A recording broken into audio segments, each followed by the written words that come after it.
Today I'm going to show you how to place an image in Adobe Photoshop. First, open your rectangular marquee tool.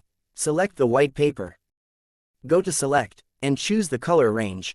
Under the Select, choose the sampled colors.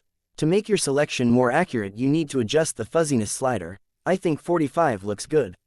Once you're satisfied, click OK. Press Ctrl J to duplicate the layer. Select your rectangle tool. Click on your image and create a rectangle. Then close the Properties window. Right-click on the rectangle layer and convert to Smart Object. Go to Layer, and create Clipping Mask. Double-click on the rectangle layer's thumbnail.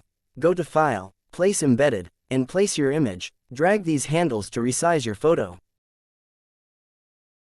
Hit Enter or Return when you're finished. Go back to File, and choose Save. Now, go back to the original image. Change the blend mode to multiply.